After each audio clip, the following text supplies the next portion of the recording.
Halo semuanya, film yang akan kita bahas kali ini adalah film sejarah berjudul Jenderal Sudirman yang rilis pada tahun 2015. Film ini menceritakan tentang perjuangan Jenderal Sudirman melakukan perang gerilya untuk mempertahankan kemerdekaan saat agresi militer kedua Belanda di Yogyakarta. Sebelum saya lanjut ke alur ceritanya, saya ingatkan teman-teman untuk subscribe agar tidak ketinggalan alur film lainnya dari channel ini. Dan inilah alur cerita selengkapnya. Film dimulai saat pemungutan suara untuk menjadi Panglima Besar TKR atau sekarang dikenal TNI, di mana Jenderal Sudirman secara sah menjadi Panglima Besar pertama Indonesia mengalahkan 3 kandidat yang lain. Kemenangan ini ternyata tidak disukai oleh Perdana Menteri saat itu, yaitu Sultan Syahrir. Menurut Syahrir, Sudirman berasal dari PETA. PETA merupakan singkatan dari Tentara Pembela Tanah Air bentukan Jepang. Menurut Syahrir, yang berhubungan dengan bentukan Jepang harus disingkirkan. Tidak berapa lama Perdana Menteri Sultan Syahrir ditangkap oleh tentara komunis. Peristiwa penculikan ini membuat Jenderal Sudirman harus melakukan persidangan. Di persidangan dengan tegas ia membantah kalau ia terlibat dalam peristiwa tersebut. Pada 19 Desember 1948, Belanda membatalkan perjanjian Renville secara sepihak. Kemungkinan mereka akan menyerang Yogyakarta yang menjadi ibu kota Republik saat itu. Kabar tersebut membuat Yusuf dan Duta PBB untuk Indonesia harus menyampaikan informasi penting tersebut ke Yogyakarta. Karena jaringan telegram dan telepon terputus, mereka menuju ke bandara untuk terbang ke Jogja. Sampai di bandara mereka malah tidak diizinkan untuk terbang di malam itu. Benar saja, keesokan harinya Belanda menyerang Yogyakarta dan merebut pangkalan udara Maguwo. Sebagai panglima tertinggi, Jenderal Sudirman tentu tidak tinggal diam. Ia menjumpai Presiden Soekarno dan Muhammad Hatta di Gedung Agung. Sudirman mengajak mereka untuk bergerilya di dalam hutan bersama pasukannya. Sudirman mengatakan jika keduanya tetap di Gedung Agung, mereka akan ditangkap bahkan bisa dibunuh oleh Belanda. Namun Bung Karno dengan tegas menolaknya. Ia tetap bertahan dengan alasan akan berjuang dengan cara yang berbeda dengan Sudirman. Kemudian Jenderal Sudirman berpamitan kepada Bapak Presiden dan mengatakan akan memimpin perang gerilya dari hutan melawan Belanda. Jenderal pun pergi ke selatan bersama pasukannya untuk memulai perang gerilya meskipun saat itu ia menderita sakit paru-paru. Tidak berapa lama ia mendapatkan kabar jika Presiden Soekarno dan Hatta ditangkap oleh Belanda. Tidak cuma presiden, tokoh-tokoh penting lainnya juga ditangkap dengan alasan pemerintahan Indonesia sudah tidak ada. Meski sudah banyak tokoh penting ditangkap, namun Belanda belum berhasil menangkap Jenderal Sudirman.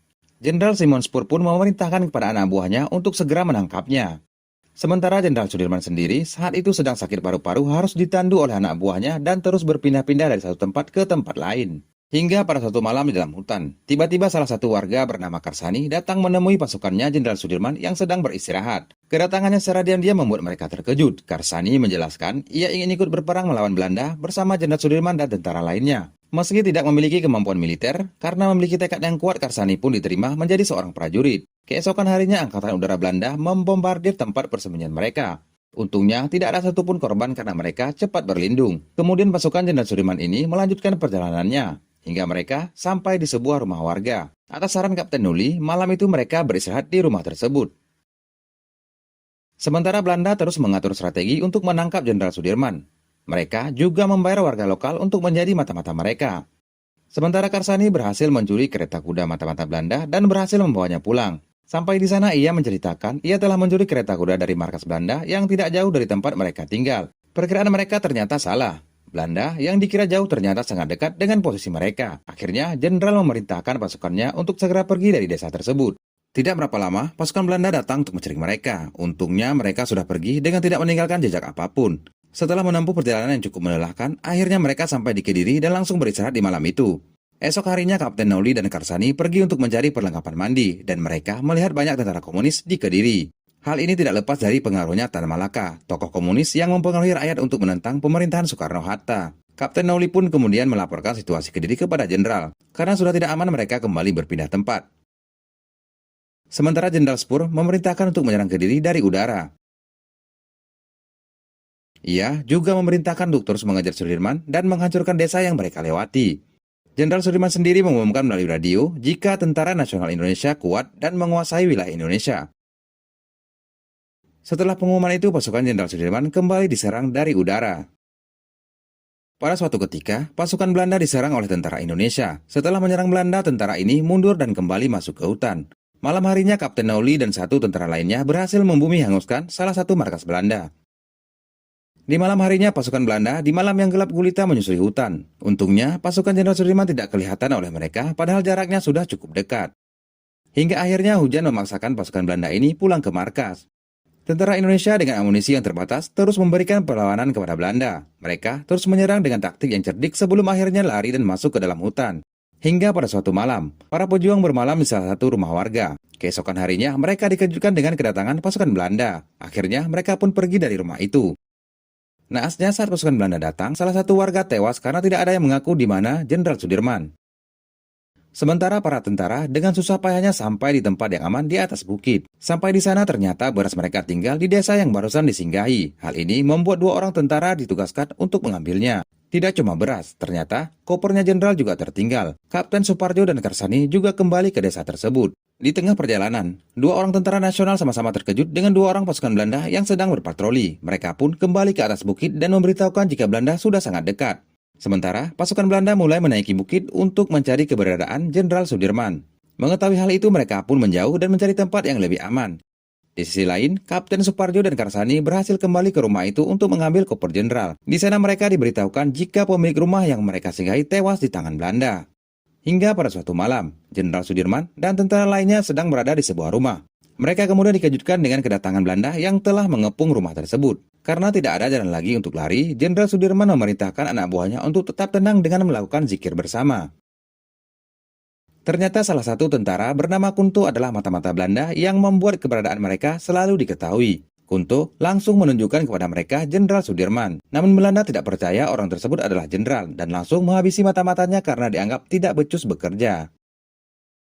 Bung Karno dan Hatta merasa bersalah kepada Jenderal Sudirman. Menurut Hatta, mereka masih bisa makan enak di tempat pengasingan, sedangkan Sudirman harus berjuang di dalam hutan bersama pasukannya. Sementara Jenderal Sudirman dan pasukannya terus bergerilya, hingga ia tiba di sebuah rumah milik warga. Di desa tersebut, para tentara akan menjadikan markas dengan alasan desa tersebut akan sulit dijangkau oleh Belanda karena lembah dan bukit yang curam.